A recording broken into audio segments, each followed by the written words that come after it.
Good evening, everyone, and welcome to P&P Live. I'm Brad Graham, the co-owner of Politics and Prose, along with my wife, Alyssa Muscatine. We have an exciting event for you this evening with Andy Weir, talking about his new novel, Project Hail Mary. A couple of brief housekeeping notes first, though. To post a question at any point during the event, just click on the Q&A icon at the bottom of the screen. The chat function also will be active, though it's for chatting, not for asking questions. Again, those belong in the Q&A column. But in the chat column, you'll find a link for purchasing additional copies of Project Hail Mary. Andy, of course, is a self-described lifelong space nerd and a devoted hobbyist of such subjects as relativistic physics, orbital mechanics, and the history of manned spaceflight. For 2 decades, he worked as a software engineer. Then came his thrilling debut novel, The Martian, initially self-published in 2011, which told the story of an astronaut who's left stranded on Mars and overcomes a bunch of challenges to survive. The success of that book has allowed Andy in recent years to live out his dream of writing full-time and doing author events like this. His second published novel, Artemis, appeared in 2017 and was another action adventure in space, again involving a resourceful protagonist who improvises scientific solutions to escalating dangers. Only this time, the setting is a lunar colony decades from now. Project Hail Mary is also a propulsive, fascinating tale set in space about an astronaut on an intergalactic mission to save mankind who wakes up from an induced coma to find he's the sole surviving member of the crew. That's all I'm going to say at this point to avoid giving too much away, but just be assured it's a great read. A Kirkus review called the book a page-turning interstellar thrill ride, which seems to be a general consensus so far, judging from other reviews. Andy will be in conversation with Annalee Newitz, a writer of both science fiction and nonfiction, whose most recent book, 4 Lost Cities, published earlier this year, explores the rise and fall of 4 ancient cities. So Andy and Annalee, screen is yours. All right. Thanks so much for having us. And it's such a delight to be able to chat with Andy. I think we're both here in the Bay Area, so we're virtually arriving from the same geographical location. And geological. And geological, yeah, actually, more importantly for our discussion today. So, okay, I wanted to start by asking you about kind of the early premise of the novel, which when I realized it just like a couple chapters in, I just kept like smacking my hands together with glee because it was just both funny and amazing. So basically, the sun has a fungal infection. Kind of. Yeah, kind of. I mean, how did you come up with that idea? Like, what was the germ of this idea? I see what you did there. So Project Hail Mary, even though it seems like it's nicely streamlined and stuff, is actually a story I put together from the junkyard of my mind. A bunch of random story ideas, none of which were, good enough to carry a whole book, but I found like, oh, this fits well with this, and this goes well with this, and it ended up being Project Hail Mary.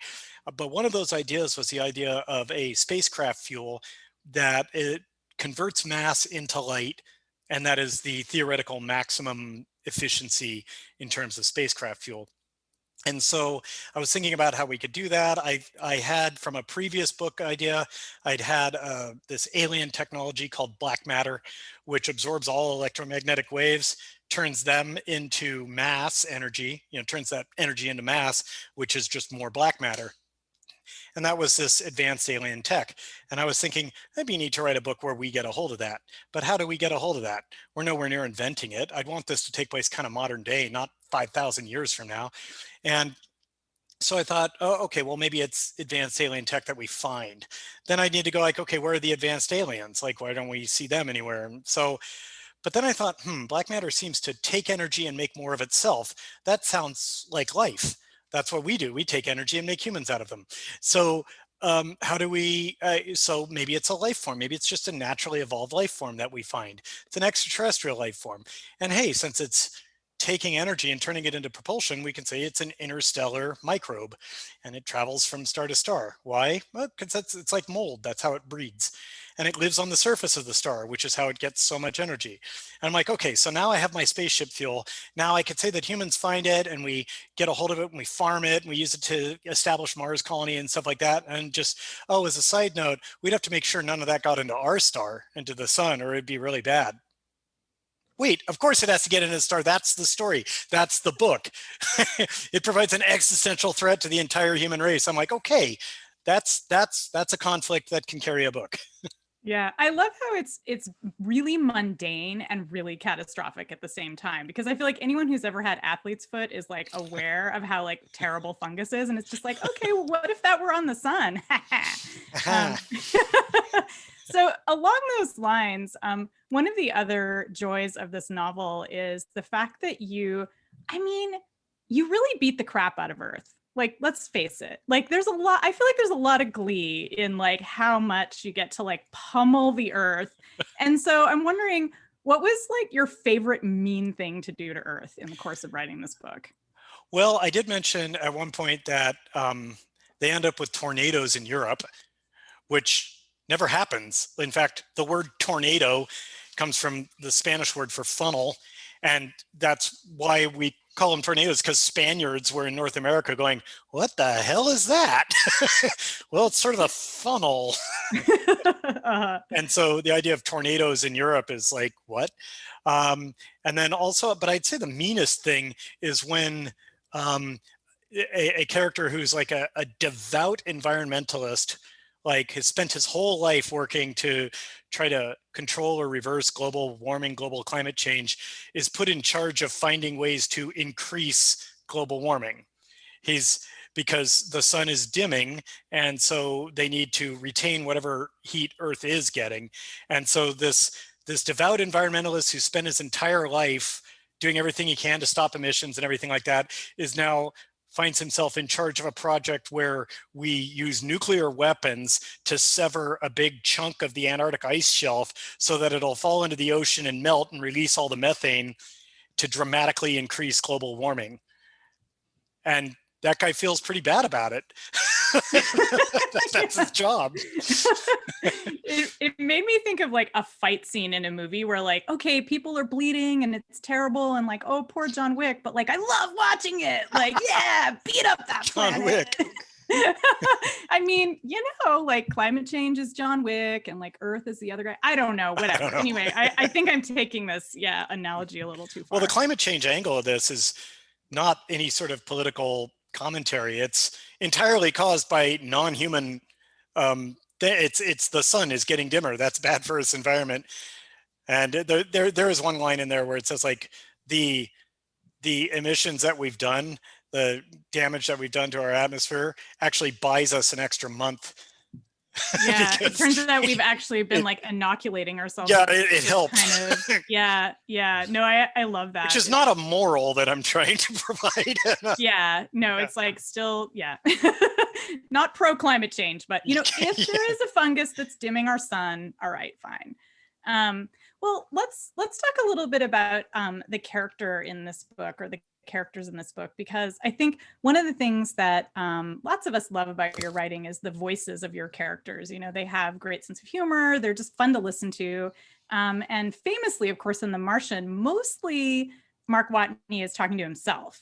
And in this book, though, we have a character who we think is alone in space, but then he meets a friend who becomes kind of his roommate. And I wonder if you could talk about that a little bit, because the main character, Grace, he is kind of a loner in some ways.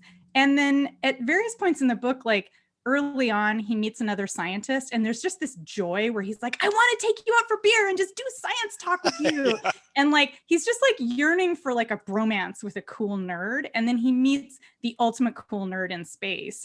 And so I'm wondering if you could just talk about that, like what it was like to have these two characters playing off each other. And like, if you took inspiration from any of your own friendships, or how you came up with that.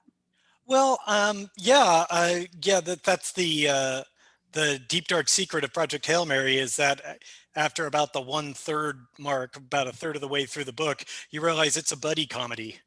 That's what it is. It's like one of those classic road to wherever movies with like Bob Hope and Bing Crosby. It's a bromance. It is, and It's a story of friendship. It's really, yeah, and it's like a really touching, sweet romance. Oh, too, thanks. so, Yeah, I like to write things that make me feel good. I like to write things that make the reader feel good, make the reader go like, "Oh, this is nice," and just to enjoy yourself. That's my goal, and this just seemed to really fit well. Yeah. Are any of your friends going to be reading this book and going like, "Oh, thanks, Andy, you totally made me into an alien"? No, nothing like that. Rocky, as he's called in the book, by the way, spoiler. Rocky is not based on any friend of mine or anything like that. I made his personality up. So it's just all Andy all the way down. Well, turtles all the way down. Okay, so one more thing about your characters. I was just saying, like, they all have a great sense of humor, and I think we would call this type of humor nerdy dad humor, like dad joke humor. Kinda. And you're like a master at dad joke humor, I'm just gonna say. You. And I wonder if you could tell us a little bit about, like, what do you think the ideal nerdy dad joke really is? Like, what are the ingredients of a nerdy dad joke, Well, I mean, dad jokes in general have to be kind of bad, right? They have to be like eye-rolling groan humor, usually puns, that sort of thing. That's a good dad joke. And then if it's nerdy dad joke, then like puns with a science component to them. Like, I don't know, what is it? What do you get when you, let's see, what is it? Yeah. What do you get when you cross an elephant with a skunk? I don't know. Elephant skunk sine theta, because the cross product of two vectors is the the length of the first one times the length of the second one times the sine of the angle between them. Nice. Or another one is what do you get when you cross a mountain climber with a mosquito? Okay. Nothing. You can't cross a scalar with a vector. Those are some nerdy dad. And you just got him like right there, I got him queued up. I'm ready. So you made your main character, Grace, a middle school teacher, which I love because teachers are amazing. And I wonder if you could talk about why you felt like a middle school teacher was perfect for this role. I mean, he obviously has a backstory as being like a science ninja guy, but like really his calling is that he's a middle school teacher. Well, yeah, I mean, part of Grace's character, I consider as a writer, my biggest weakness is character depth, complexity, and growth. I'm such an intensely plot-driven author that oftentimes my characters kind of suffer for it. And I'm aware of that. So I'm always trying to work to get better at it. For Grace, it was the first time where I made a protagonist where I consciously said, this isn't just going to be my own personality. I'm going to make a personality from scratch to be this character. And it was difficult for me. But one thing that started to develop as I wrote it was that he was the sort of guy who will run away from a fight. Like, he doesn't like conflict. He doesn't want to be in that situation. So I thought, okay, he started off in academia. He's a molecular biologist, and he did a bunch of work on speculative xenobiology. In other words, coming up with ideas for how alien life might evolve on other planets and writing papers about it. But he didn't like that. He didn't like that world. Also, his theories were not popular, and he was getting a lot of pushback from other scientists. And he decided to leave it because he didn't like that contention. So since he's a guy who wants safety and like not to be challenged or pushed back on, middle school science teacher is really good because the kids are young enough that they still look up to you. They don't have the total contempt that teenagers have for you, but old enough that they can like understand the science and that he can teach them. And he found that he really enjoys teaching also. He was not happy in his job in academia, but he found that he really enjoys teaching kids. He likes kids in the wholesome way. He likes hanging out with kids. He likes the way they think and the way they act, and he likes to teach them. and be a part of their upbringing. And so he found his happiness that way. So that was the general idea of like his character and his personality. And we learn there's some flaws associated with that personality. You know, late in the book, we learn some stuff about him that is like, oh, okay. But don't worry, it's nothing bad with kids. Don't worry about that. No, it's not. And I think, I mean, I think that like, especially right now, it's really great to be remembering like how heroic teachers are and like how they can actually, you know, spin a good yarn and also teach you some physics too, you know, like I feel like there's just a lot of what you're doing in this novel is teaching us, you know, the character is teaching us and you as the author are teaching us. And so I wonder, I mean, do you have NASA on speed dial? Like, what are you doing? Like, I mean, how are you getting all of this information? Like, how are you doing your research? Are you chatting with friends? Are you just like reading books? What are you doing? Well, people think I have a contacts list just full of like NASA scientists and so on. And I do, but I don't use it very often. I pretty much just Google whatever I need to know. Science information is very well documented. It's pretty easy if you know enough about the science to know what to look for. It's pretty easy to find whatever you're missing out on. Although fun story, I had some questions about neutrinos that I couldn't really find answers to, and it was relevant to Project Hail Mary.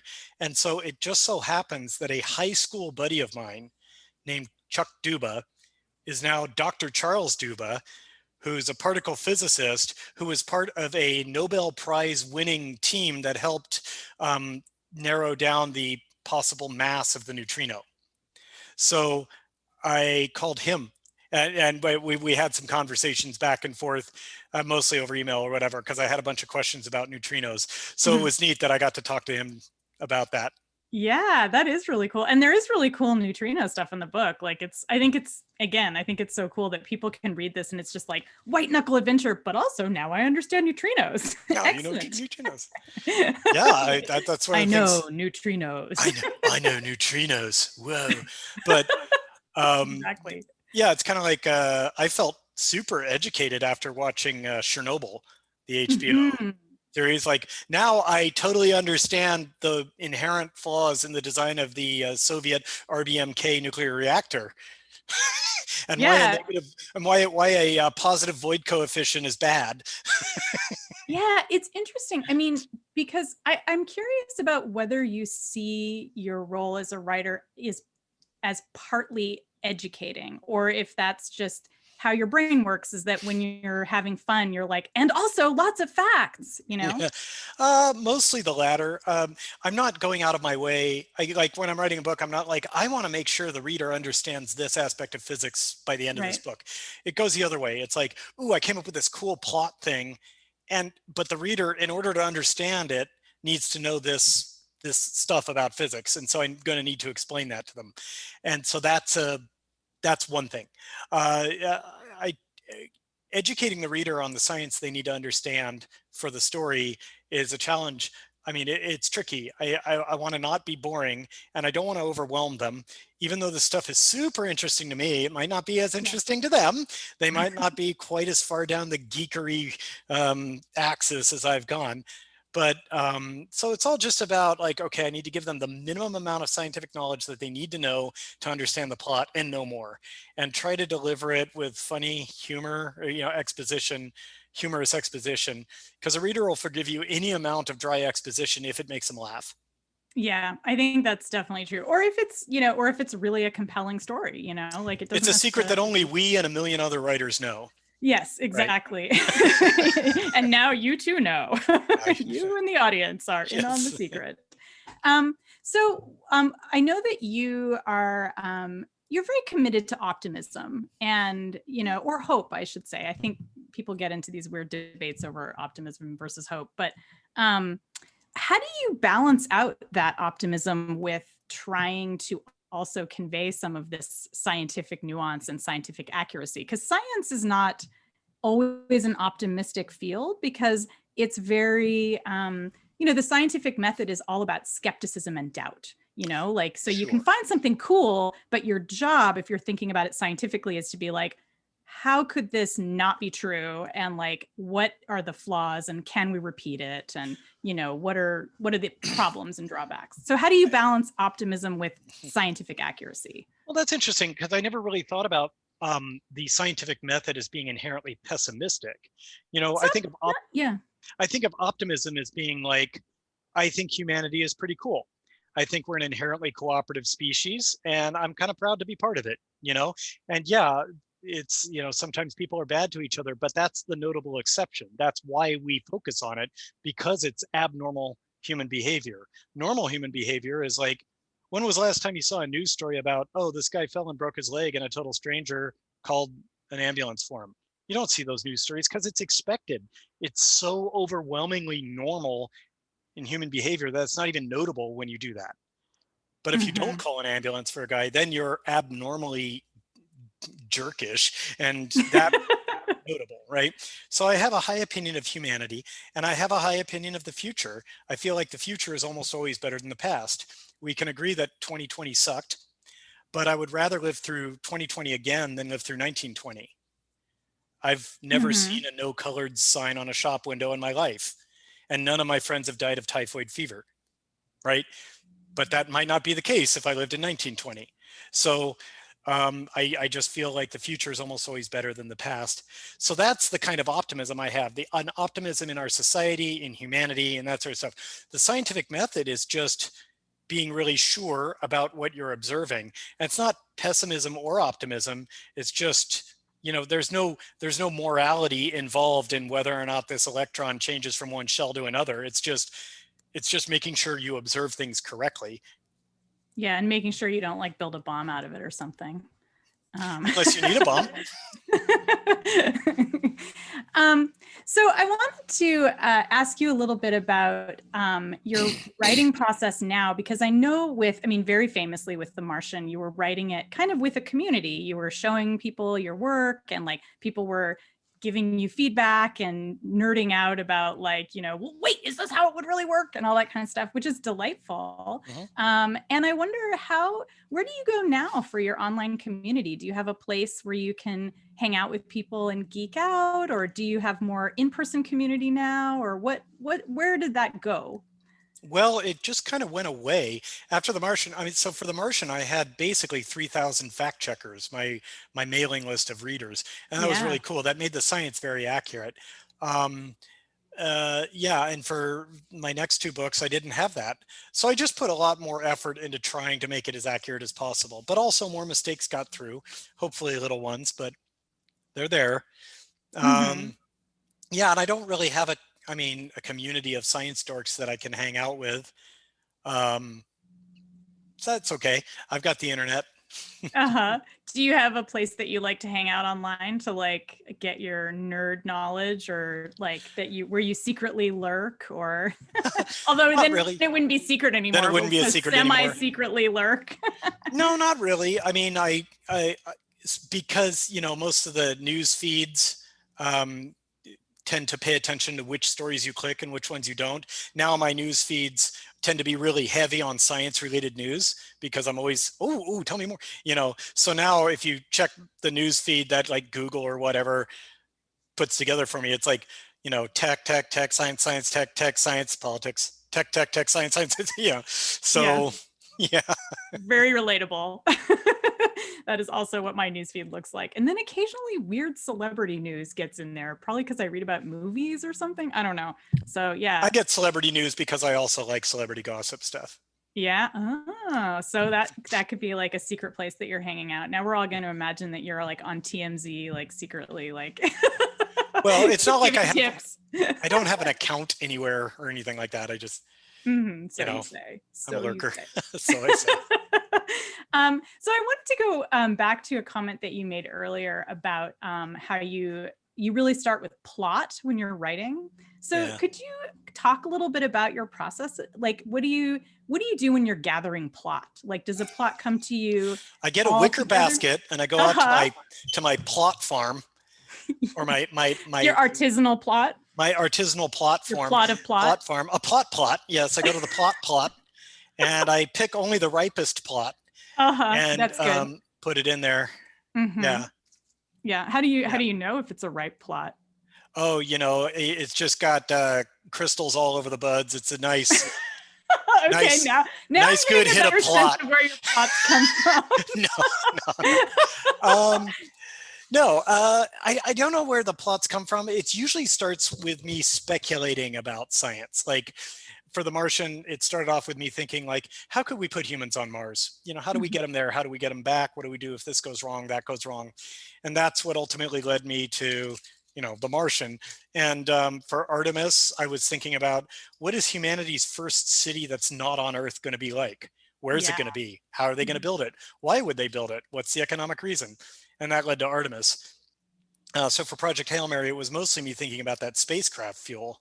Yeah. No, I love that it started with like a dream of fuel, and then you kind of built a plot around like, okay, And what is the, Occam's razor of how we're going to yeah, get this fuel? Oh, well, obviously the sun will become infected. clearly, but also it's just like the more you get into space, the more you hate Selkovsky. So Konstantin Tsiolkovsky is the Russian scientist who came up with the Tsiolkovsky's rocket equation, and that's nobody hates Tsiolkovsky. He's just a scientist and mathematician. Was a very great guy. But the Tsiolkovsky rocket equation basically is what tells you how nasty it is to try to do anything in space, because the more velocity change you need, the more fuel you need exponentially. Right. And so they call it, orbital dynamicists and space folk call it, quote, the tyranny of the rocket equation.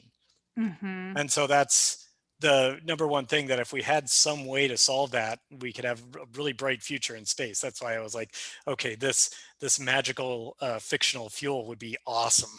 It's like if you had astrophage, which is, for those of you who haven't read the book, it's what it's called in the book, astrophage, as in a thing that eats stars. That's Greek for star eater. Astrophage would be so awesome. If we had that, you could go to Mars with a couple 100 kilograms of it. You could, also, I think I have at one point this really optimistic guy in the book explain, well, once we get past this, we've got a bright future ahead of us, because astrophage is just this clean energy, renewable resource, perfect energy storage medium, and it's fantastic. Also, shielding. It's great for shielding. So radiation shielding. Yeah, exactly. It's like, it's literally everything. It's like the perfect, you just literally want to bathe in it. It's kind of funny. I felt a little guilty about the radiation shielding, but it just made sense. I had defined, okay, so astrophage, I went way down the rabbit hole. I worked out the cellular mechanisms inside of astrophage, and I decided, okay, I'm going to make some fake physics here. The way astrophage stores its energy is it stores it as neutrinos, okay? And it converts kinetic energy of protons banging into each other into neutrinos, two neutrinos going opposite directions, so the momentum's conserved. And I said, problem is, sure, first off, it's questionable whether that would happen at all, but if it did, the neutrinos would just leave. A neutrino is so small, such a small subatomic particle, that it can literally pass through the entire planet Earth without interacting with a single atom. And that has to do with something called cross-sectionality and quantum tunneling and yada, yada, yada. So basically, I decided that the astrophage cell membrane has this property, which I totally made up, called super cross-sectionality. It is not possible to quantum tunnel from one side of that cell membrane to the other, or from the inside to the out, or the outside to the in.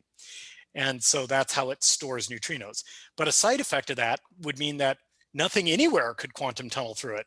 So that means that radiation, it's a perfect radiation shield.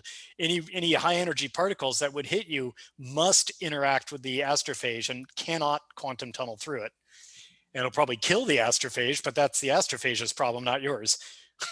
And it's reproducing, so that's fine for people. Yeah, so basically, like, the astrophage are like a kind of lining all around the space vessel that our character is in, and so it's great because it's like, it's energy, it's like everything, right? It's energy, it's a shield, it's like a suitcase, it's a floor wax, it's a cake, it's a cake topping, it's yeah.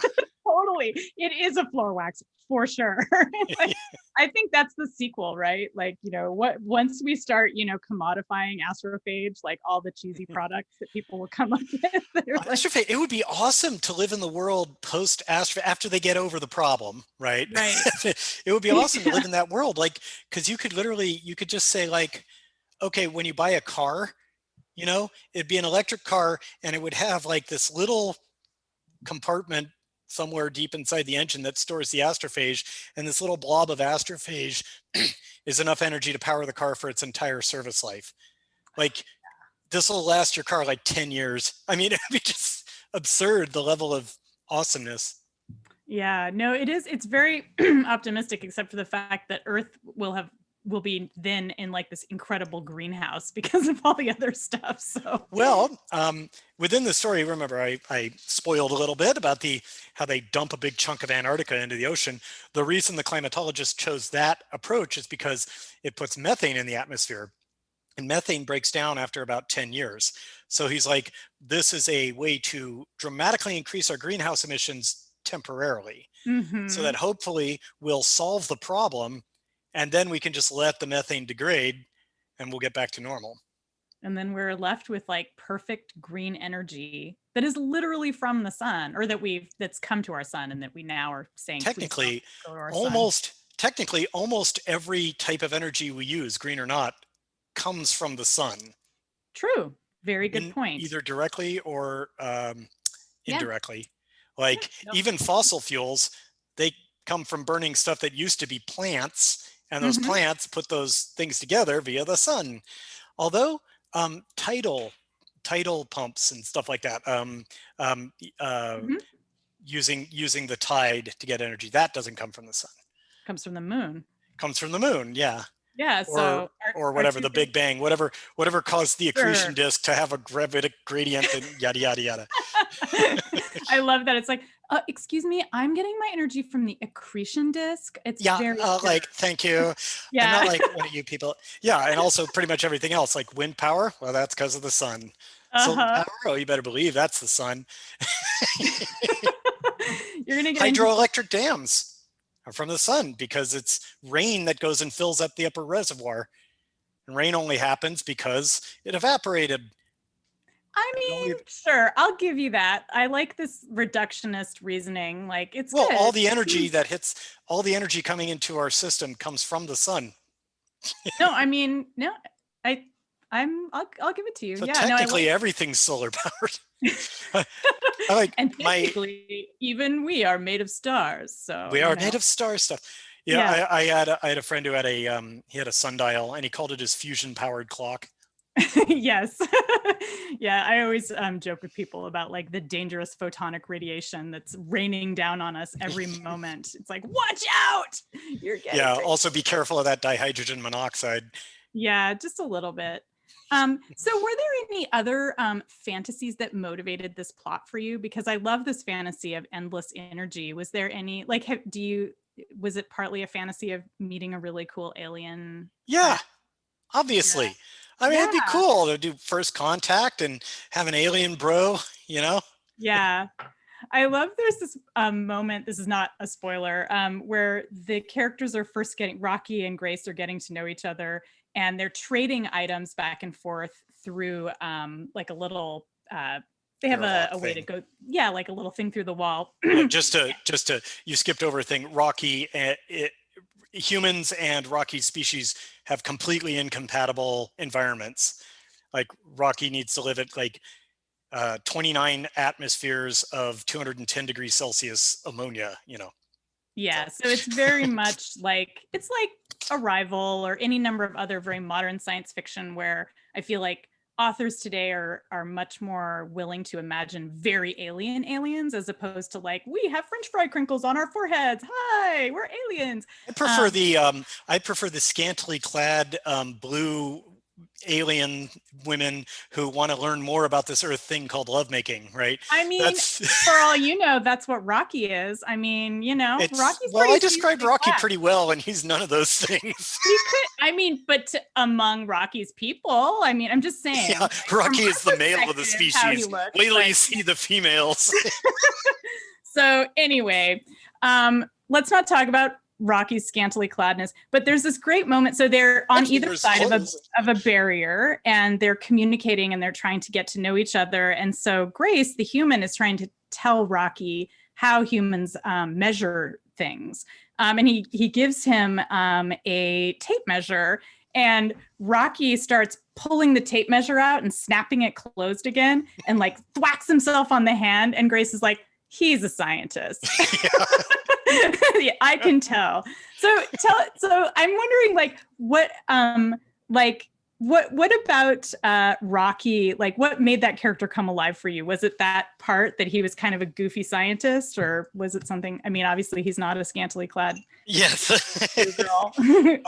Yeah, he's well, I started off with his biology, right? I mean, I started off with his homeworld, which is a real xenoplanet, right? It is a real exoplanet. Yeah. So I'm like, what do we know about that exoplanet? Well, it's really close to its star, so it'd be hot. And it's a super Earth, which is like the most common planet. 8 times Earth's mass and so on. And so I was pretty interested in that. Anyway, I designed his biology from that. Then I started trying to put together what kind of culture would you have if this was your biology, and I don't know. I just his personality came together really nicely.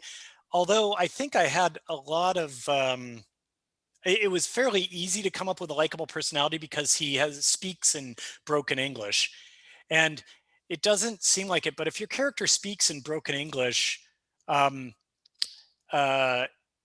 so much of his inner workings are a mystery to the reader.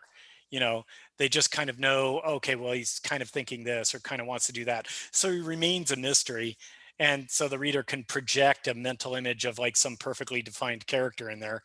That's interesting. I mean, I didn't think of him as speaking broken English because he's actually speaking in music. And he's then speaking his own language, but right. Yeah. And the computer is translating it into broken English. So I just think of it, it's like, oh yeah, yet another great translation program brought to you by computers, Well, I mean, at first it's just, well, Rocky is actually saying exactly the words that the computer is saying, but Rocky keeps it really, really simple so that the computer can keep translating it. And then later, Ryland just has learned enough of the words that he doesn't even need the computer anymore. He can just hear the notes and knows what Rocky's saying. Yeah. And presumably Rocky can kind of figure out what he's saying too. Oh, well, Rocky has like basically eidetic memory. He has like perfect memory. So as Grace just explains words to him, Rocky memorizes them. So Rocky, it was much easier for him to learn English words than it was for Grace to learn Iridian. Yeah. No, they're such a great pair. All right, before we go to, we have a lot of questions from the audience, but before we go to audience questions, I just wanted to ask, when you read for fun, what are you reading? Are you reading other space operas? Are you reading romance novels? Like, what are you doing to like chill out and kind of get away from fantasizing about fuel? Or maybe not. Maybe you never want to get away. I mean, who would? Because actually, I mean, we're talking about fuel here. It's awesome. I know. I mostly read science fiction. It's a, sort of a one-trick pony over here. Although there are a few places where, I mean, I'm a sci-fi guy, but there are a few places where I break out of the mold. For starters, I love Terry Pratchett books. The late great Terry Pratchett. One step over into fantasy. Right, one step over into fantasy, and I also like Lee Child books, the Jack Reacher novels. So I do a little bit of contemporary action or thriller or whatever that setting is. Yeah. So, but for the most part, it's science fiction. Do you think Do you think that you would ever bring a fantasy element into one of your novels? No, I don't think so. I think I would end, if I started with fantasy, it would end as science fiction. Basically, I imagine what I would do in a world where there's like magic. I'd analyze the magic until it became science. I'm like, okay, so let me get this straight. This guy says some magic words and then that thing catches fire. Okay, I want to know, what is the mechanism by which that happens? What if I have a recording say those magic words? What if I did this, that, or the other thing? And like, I would be looking into the science of the magic. I'd be some sort of weird medieval scientist. Yeah, actually, I would read that book. Also, like that's a really I love that subgenre in science fiction where something starts out and you think it's a fantasy, and then by the end you're like, oh, it's just really crazy technology, and like people are calling it magic because I really understand. loved the 13th Warrior, the movie, Antonio Banderas and stuff like that, because at first it seems like they're fighting these weird demons, these supernatural creatures, these demons and stuff like that. But then they realize they're just fighting a really weird tribe of humans Yeah, who yeah. like to No. attack at night, and they wear like just their battle armor looks supernatural, but they're just humans. There's nothing supernatural in the whole movie. And I was like, that was neat. That was a Yeah, cool. no, I always love that twist. That's like one of my favorites. Mhm. All right, I'm gonna pluck some questions out of our crowded Q&A here. Actually, I'm interested to know the answer to this too. So Chris Porta asks whether The Martian, Artemis, and Project Hail Mary take place in the same universe but at different times.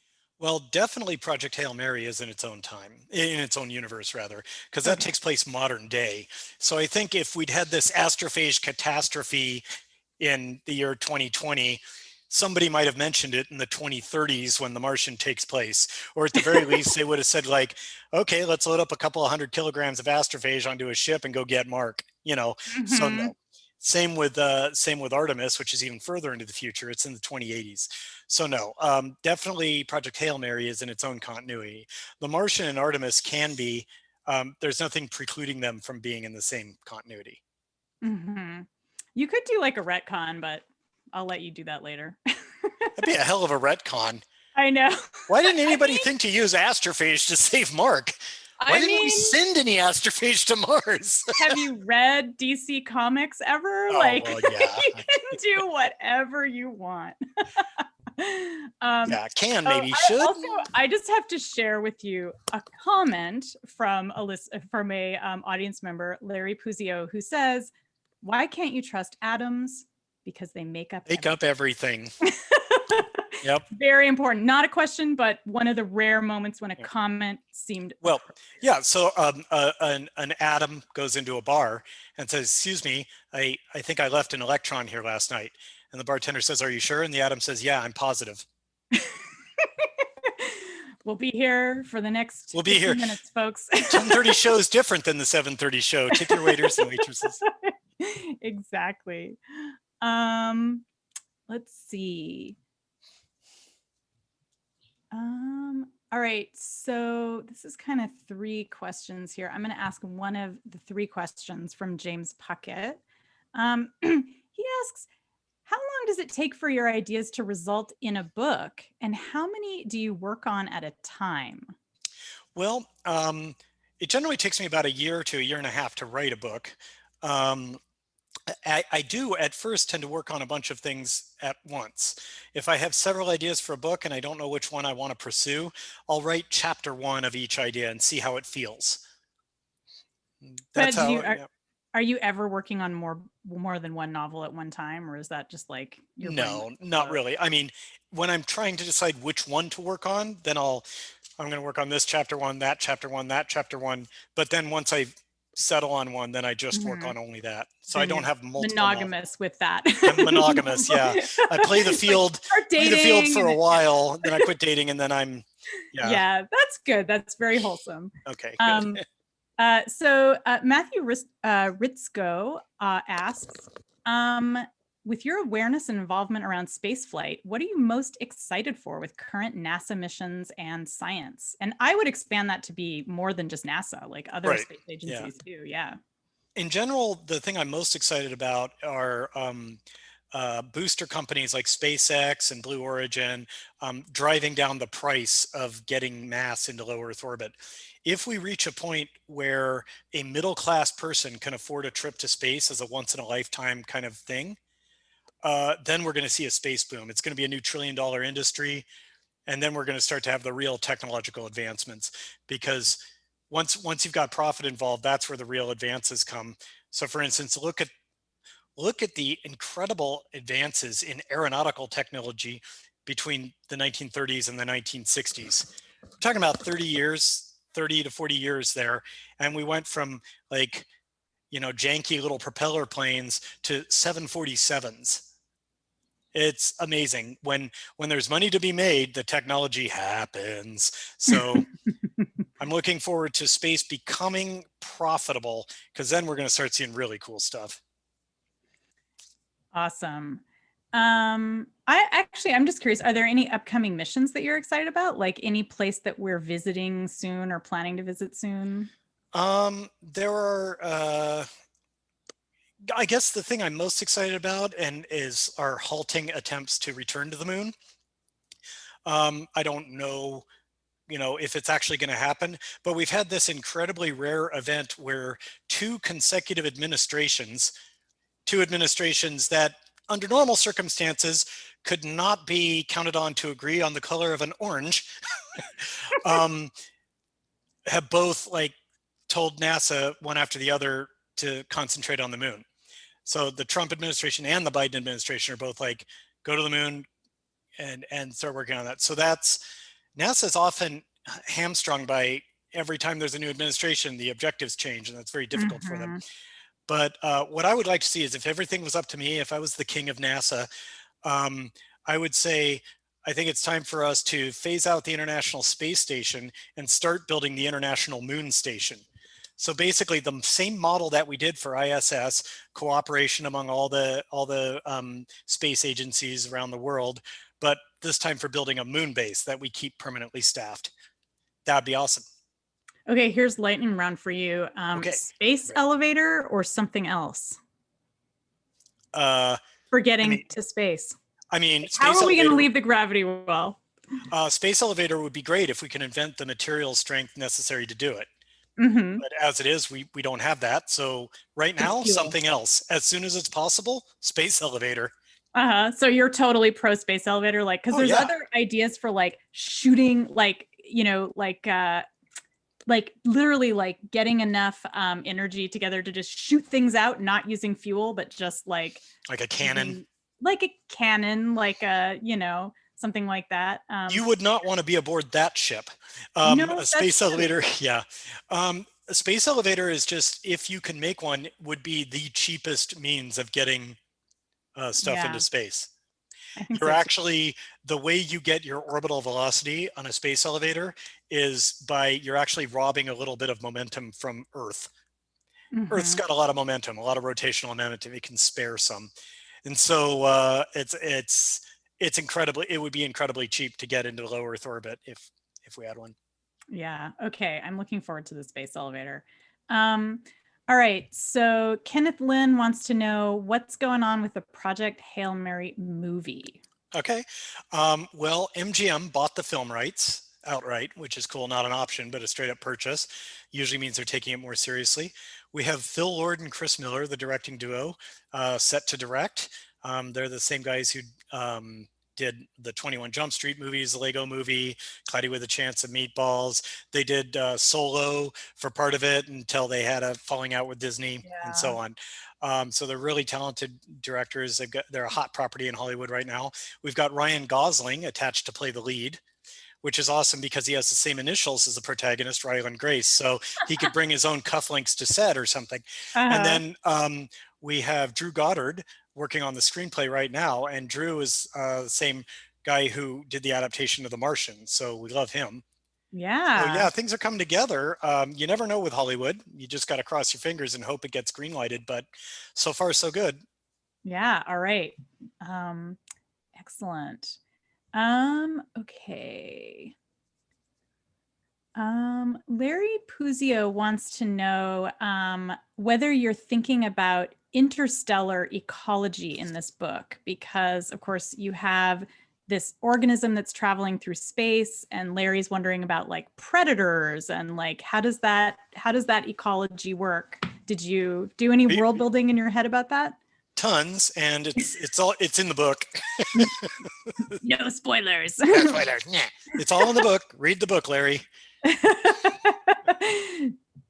Okay.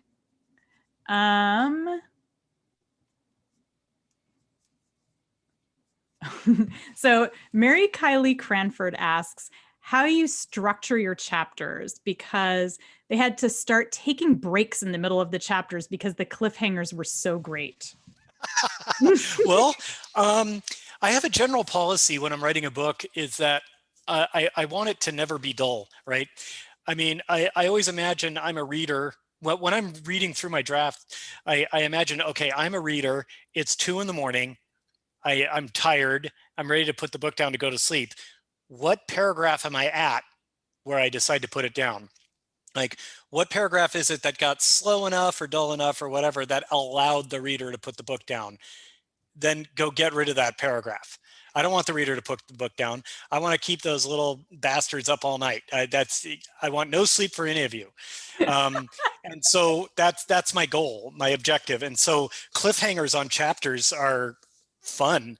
They're great. I go out of my way to end chapters on a major plot change. So basically, you're just trying to get us addicted to your books. Yep. Yeah. Okay. Yep. I want you to be like just shaking in the corner, needing another hit.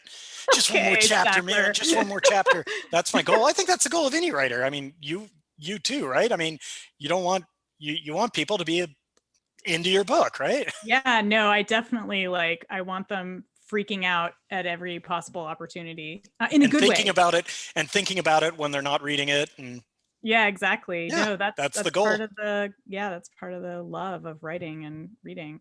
All right. An anonymous person is wondering if you watched For All Mankind and whether you liked it or what you thought about it. I'm aware of the show. I've never watched it. Yeah, I probably should. As a rule, I generally don't like alternate history as a setting. I don't know why, because I'm like a super picky little twerp. And so when I say that's not what would have happened, something else would have happened. The scenario that I have in my mind is how the history would play out, not this. I don't know. I'm a little twerp, I admit it.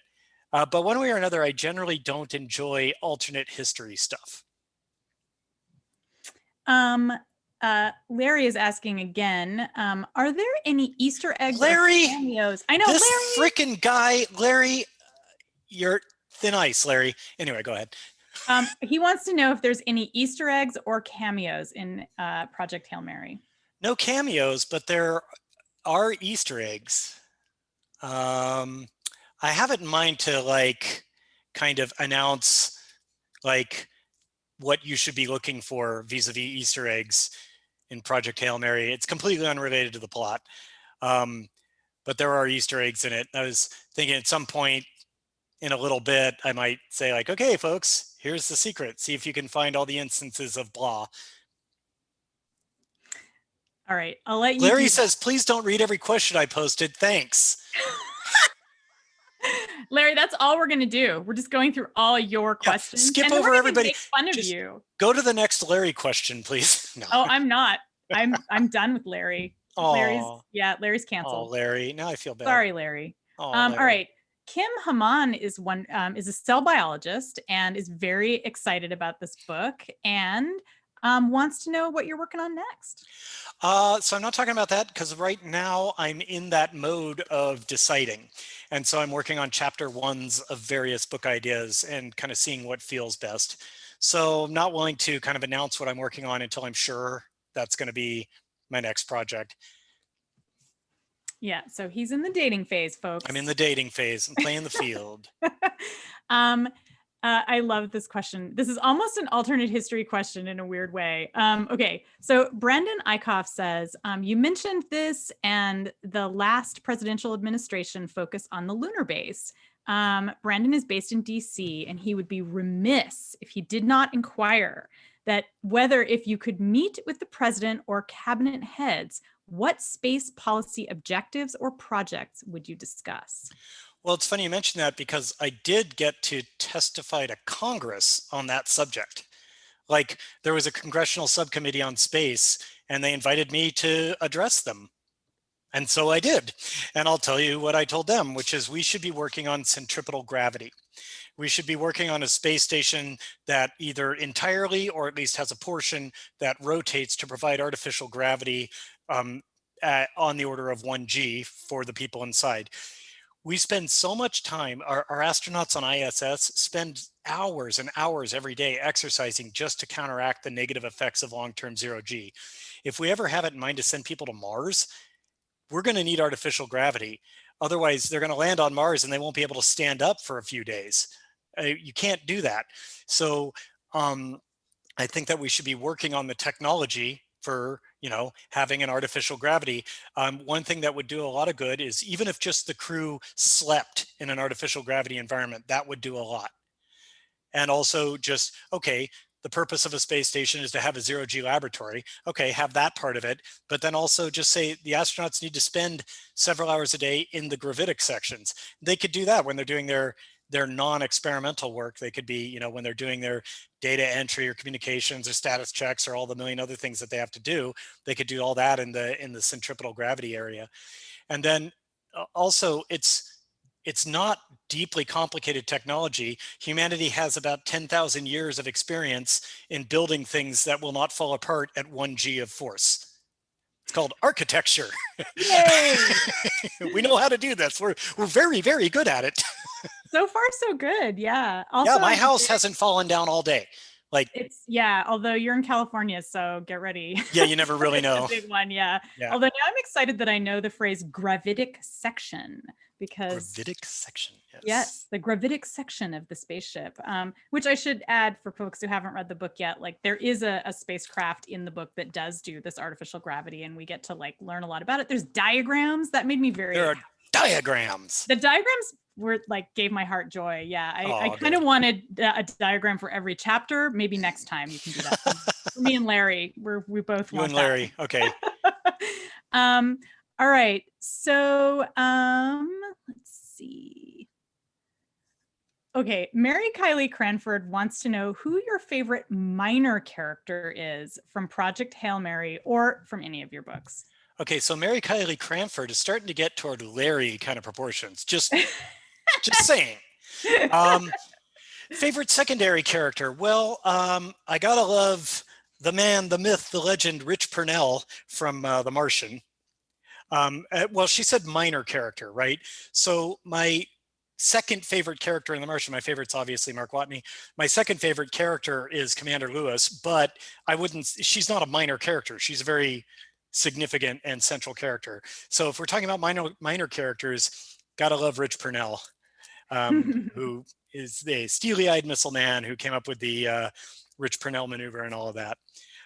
For Project Hail Mary, what would be my favorite minor character? Well, my favorite secondary character is Strat. She's I was awesome. Gonna say Strat is very lovingly crafted. Yes, but she is not a minor character, right? Yeah, that's true. Yeah. She's the second or third most important character in the book. Yeah. I liked Dimitri was kind of cool. He was the Russian scientist that you mentioned earlier. Grace, when he met him, said, "Man, I want to have a beer with you and just geek out." Yeah, Dimitri's a very likable guy. Also, a very minor character. I think his last name was maybe Hatch or something like that. Steve Hatch, I think, was the character's name. He's only in one scene. He's this kind of roboticist from Canada who invented the little probes that are intended to bring information back to Earth. And he's just this incredibly bubbly, optimistic, bouncy guy who's kind of ADD and just has this positive viewpoint on everything, and is just he was fun to write anyway. Awesome. All right, so I'm gonna wrap up with one incredibly important question. Actually, both you and I have gotten questions about what's happening in the background of our room. Okay. So I will answer to the one person who asked me a question, and then we'll go to your question, which is somebody wanted to know what those shelves are in the background behind me that are. You have a cat. I have a cat, exactly. Yeah, duh. I was like, okay, deductive reasoning. My cat is right there, but he's very tired all the time because he's an elder cat, but his name is Time. And so he's a master of one dimension anyway. Okay, but so your question, which I think is actually kind of more interesting, is what the heck are you doing with that laser in the background? All sorts of stuff. I love making clockwork type things. You know, like this is something that's under construction and Ooh. pieces are falling off, but you know, I got all sorts of clockworky inventions going on right now. Love that sort of stuff. I like to start with wood because I can just laser cut it and then, you know, work all the little kinks out of the system and then start thinking about, you know, actually machining the gears and stuff out of metal. Mm-hmm. That's one of many things. That laser cutter is the best toy I ever got. I bought it years ago and I probably use it every day. I'm always up to Wow. something. I've always got some mad science going on. That's awesome. All right. Well, I I thought think they were going to ask about the TARDIS in the background. yeah. What are you doing with that TARDIS? It's awfully small Just a for toy. time travel. Yes, it's just I have a collection of time machines on that shelf. There's also a DeLorean from Back to the Future and a time turner from Harry Potter. Wow. What's your favorite time machine? I mean, got to go with the DeLorean. Yeah. Yeah. Just Yeah. for class and style. Yeah, it's awesome. It's one of the most iconic time machines ever. If you see that, everybody knows what it is. I guess so. Yeah. Especially for our generation. I Yeah. still think that the TARDIS is the best just because of the, bigger on the inside. Yeah, that's cool. But I'm a raging Doctor Who fan, by the way. As all right thinking people are, really. All right. Well, that was a lovely conversation. And I'm going to hand it back over to Bradley Graham. Bye, Annalie. Great moderating, Annalie, and Andy. You clearly have another hit with this book, so congratulations. Thanks so much. To everyone watching, thanks for tuning in. A reminder that in the chat column, you can find a link for purchasing additional copies of Project Hail Mary. Get them while you can. From all of us here at Politics and Prose, stay well and well read.